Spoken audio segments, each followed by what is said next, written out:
been married for about 5 years when my sister gave me a subscription to Better Living for Today's Women magazine. I had that magazine for several months, and I got a phone call from a woman who was asking me if I would please renew my subscription. And I said, no, I will not be doing that. And she said, oh, may I ask why? And I'm telling you, she sounded so disappointed that I decided that I should explain. And so I told her, I read the articles in that magazine, and one of the first ones that really got my attention was an article that talked about how to recycle discarded woolens into holiday decor. Well, my husband had this scarf that I had never ever seen him wear, so I figured that qualified as a discarded woolen. And I read the instructions, and I decided that I could do that. So one day when I had a day off work, I started in, and of course I had to go to the craft store, and I had to buy a glue gun, I had to buy glue sticks, and I had to buy a wreath form, and I had to buy a wreath hanger, and that all set me back nearly $100 that I was going to recycle a discarded woolen into holiday decor. And I came home, and I taught myself how to use that glue gun, and by golly, I was a fast learner, because by the time he came home from work, there it was, that wreath hanging up, and I said, hey, honey, look what I made today. And he looked at that, and he said, huh, you know, the colors in that wreath remind me of a scarf my grandmother made for me. It was the last thing she knitted for me before she died. Oh, no. The next day, I took a mental health day off for work, and I dismantled that wreath.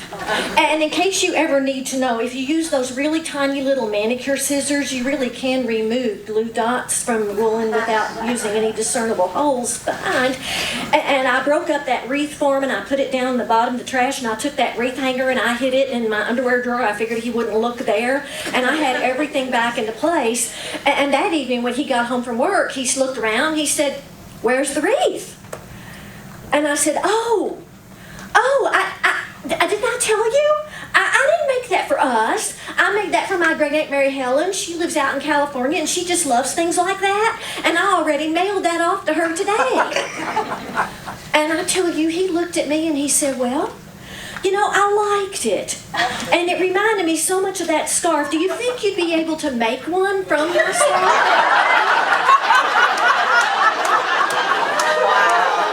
And I said, no, I mean, not today. Sure, honey, someday, but not right now. And I'm sure I can find the scarf when I'm ready. I need a break from crafting. I'll do it someday.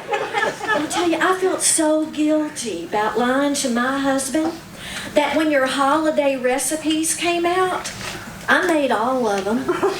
You know, and he doesn't eat nuts, so I didn't make the ones that were really nut heavy, but if I could leave the nut out, I made it.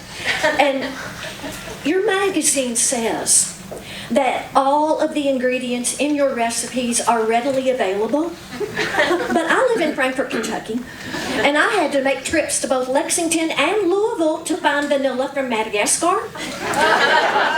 And even though that vanilla from Madagascar cost 6 times what I could have paid for vanilla at my local Kroger store, I am not at all convinced that it made one smidgen of difference in the taste of the recipes, but I did it. And of course, when I made all those things, I had to help him eat them. And naturally, I gained weight. But fortunately for me, your January issue arrived. And your January issue had all those incredible articles about how to lose holiday weight gain. And I read those articles and looked at the various activities you suggested, and walking was one of them, and I decided, walking. Yeah, I can do walking. Yes, I could do that. You emphasize that it's very important you go on a walking regimen, that you should be careful about what shoes you wear. And so I took your advice, and I bought those special walking shoes they cost over $100, but I was going to take care of my feet. Yes, I was. And you also emphasized that you should be very careful about what socks you wear.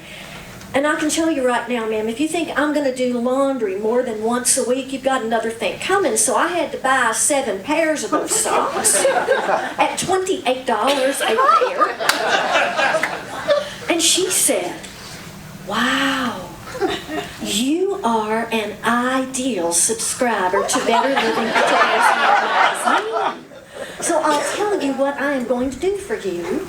I am going to arrange for you to have 2 years for the price of 1. And I said, "No, you are not paying attention to me.